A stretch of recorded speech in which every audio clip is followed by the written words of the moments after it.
Okay, so the only thing I did differently between this tutorial and the last is I have a few more animations. I have a jump animation, I have a run, I have a walk,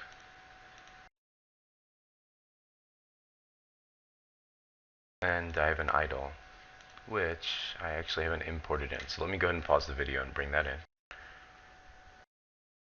Okay, so now we have our idle, which is here, just a simple bobbing idle animation.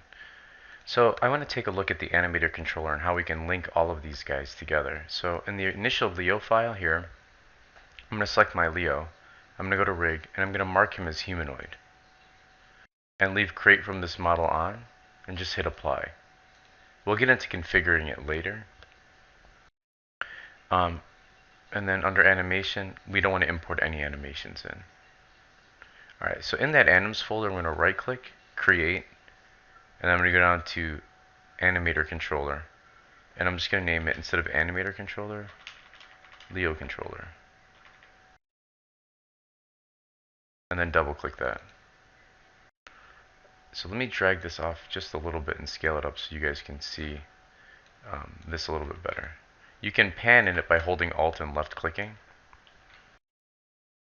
Okay, so the next thing I want to do is create an actual Leo prefab that we can use in other levels. If you remember from the previous tutorial, we made a prefab bullet, we made a prefab ship, and an enemy. So I'm going to just select my Leo model here and go to the highest level and drag it back in. Now it'll look like there's two copies, but there isn't. This one is actually a prefab, which will allow us to combine multiple things like scripts and all this other stuff on our object. And you'll see it automatically made the one in the scene a prefab. Now you see here that we have controller and it says none. I want to go into my Anims folder and I want to select my Leo prefab from here, and I want to drag this controller here into none at runtime. Now you can see that this animator controller here is linked up. So if I press play, you'll see nothing is happening to our Leo model. But if I move him up, actually I believe we have to set up his bones, and we haven't done that yet. So let's go ahead and take a look at setting up his bones. So let's go back to our original Leo model. Select this guy here. Go to Rig, and it'll update it here. It'll say Avatar Definition, create from this model, and then we'll hit Configure, and then we have to save this. It's going to open up a separate window that's going to allow us to adjust our Leo model. So let's give it a second. I'm going to pause the video so that it updates. Okay, so without much fiddling with this, you can see that it automatically detected where most of the bones in his body are. Now it screwed up other ones. So you can see here, if I select here, you can see I can do, still thinking. There you go. I can click on each one of these. So for hips, it says Leo spine low. So let's make sure that we want that to be the hips. And this is going to help with all mapping of all of our animation. So I do want that to be his root. Okay, let's go to his spine. I had to pause it for a minute to let it kind of load everything into memory. Okay, so left elbow, and it's going to show you. So this is upper arm, so shoulder. Left elbow, lower arm, hand. So all of this stuff looks pretty good. Upper leg, lower leg, ankle, and then toes. So that's pretty good. Let's take a look at the hands, the left hand, for example.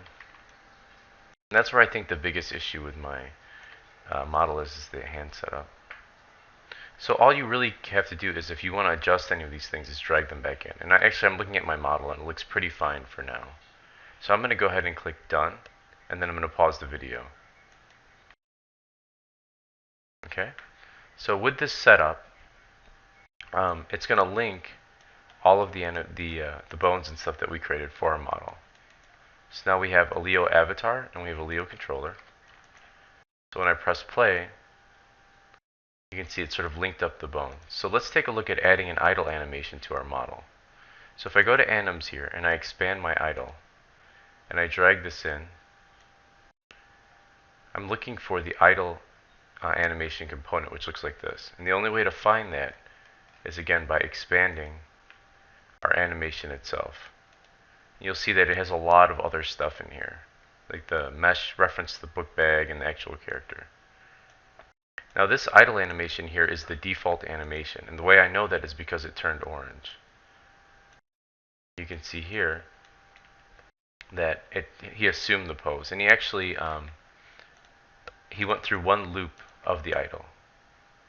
See that? So let's take a look at how we can connect or set up multiple animations. So let's go ahead and I'm going to pause the video, and I'm just going to drag in my other animations around this any state.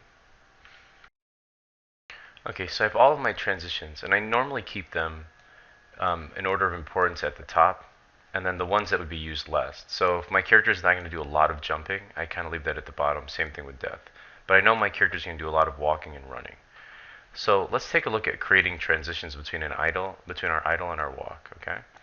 So if I right-click on idle, I can go to Make Transition, and I get this little wand, and I click on that. And if you actually click on the transition itself, you can see here you can preview your transition. So here's this idle to walk, and you can adjust how soon or how late you want that transition to happen. And really, it doesn't necessarily matter because this is going to be, I'm going to be controlling this with my WASD keys later. So I'm going to end this tutorial here, and then the next one we'll take a look at delving deeper into this animator component and how to create parameters.